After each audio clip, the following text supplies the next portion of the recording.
Em um quarto vemos um homem com a mulher, ele diz palavras amargas, que o inútil como ela nunca deveria levar o nome da família. E então vemos uma moça que se chama Meldenik. Ela mantém uma expressão fria e indiferente. Nossa, a gargantilha já existia desde aquela época. É gótica. Ela nem pisca e diz que concorda. E depois o narrador diz que Meldenik Babeloa. Nossa, que nome difícil. É uma mulher reencarnada e que é péssima em fazer negócios. Todos os investimentos dela foram de americanas. O narrador não pega leve e diz que o fracasso dela chega a 10 bilhões de backrolls. E para comprar 4 mil é o valor anual com a família de 4. Lá ele, pessoas recebem. O narrador continua implacável e diz que ela é totalmente sem talento para negócios. Como a menina não é boba nem nada, ela pensa que o BO de ter fracassado tem uma puxada de palito de sua madrasta. Mas minha nossa, que olhar cedo mudou. Estou intimidado com tamanha...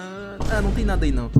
Mas ela diz que o pai dela nem se importaria com isso e nem vale a pena falar com ele. Mas o Lord Frog da Shopee é brabo, já tá com dinheiro pra mina dizendo bravamente que para ela pegar essa grana e sumir da frente dele, ele nunca mais quer ver a cara de pamonha dela.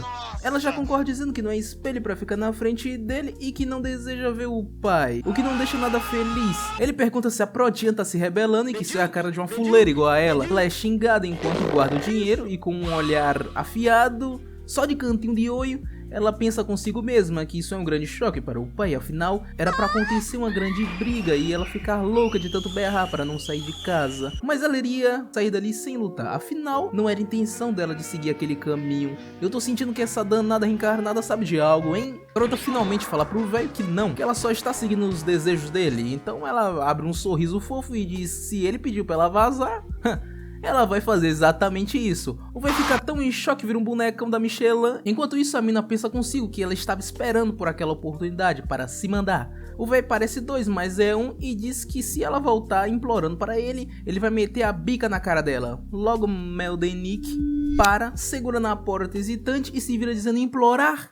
Não. Ela exclama que só pode ser uma brincadeira e com um sorriso e expressão encantadora, ela simplesmente se despede com um adeus para sempre. Ela se sente leve que finalmente conseguiu dizer adeus para essa família. Agora vemos ela toda arrumadinha, mas com uma expressão meio cansada, tadinha. E descobrimos que ela era fazendo as malas. Ela olha para as maletas e diz ser o suficiente e pensa malandramente que deve meter o pé dali rapidão, senão a galerinha do mal vai voltar atrás e cobrar o aluguel.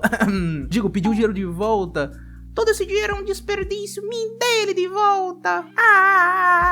Ela escuta alguém chamando por ela, ela se vira meio impressionada e é empregada da família. Ela parece meio horrorizada com o fato de sua senhora estar prestes a sair e pergunta se ela vai dar o fora de casa no meio do inverno. A menina é preocupada, né?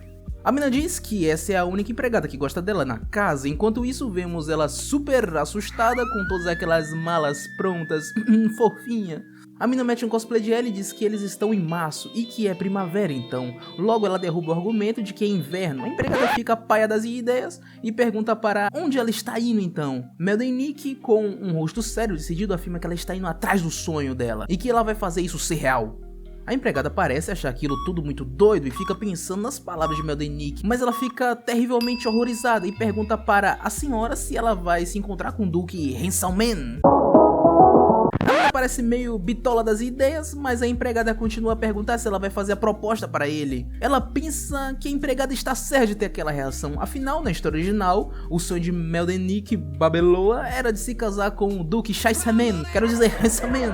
Mas ela afirma que aquele sonho não é dela, afinal, quem se importa com um homem frio e de sentimentos indiferentes? A garota continua dizendo que o universo poderia mandar uma carreta de vários homens frios igual ao Duque, mas ela daria uma bica, afinal ela é caidinha nos boizinhos fofo. E paizão, será que eu tenho chance? Ela então ri para sua criada, dizendo que não é isso, ela não se importa mais com aquele bucha. Ela olha com expressão de nostalgia / pesar ou algo do tipo, enquanto é questionada de qual seria esse sonho. Então ela se afoga em seus pensamentos. Vemos um livro azulzinho, tá daqui, mano. Esse livro, ela diz, ser uma história de romance estilo Harlequin. O Coringa sabe disso. O nome do livro é Bem Pai, Os Amantes Enfeitiçados, a sessão da tarde isso agora. Mas a protagonista não se abala com minhas críticas e diz ser essa história que ela está reencarnada. Perguntei, minha filha. Ela me ignora dizendo que o personagem principal é o Duque da Serra e a heroína principal é a Sheira. Vemos uma arte dos dois amantes enfeitiçados e peraí, o Duque tá rindo? Então ele não era frio? Bem, e essa é a história do seu amor proibido. No caso deles dois aí, ó.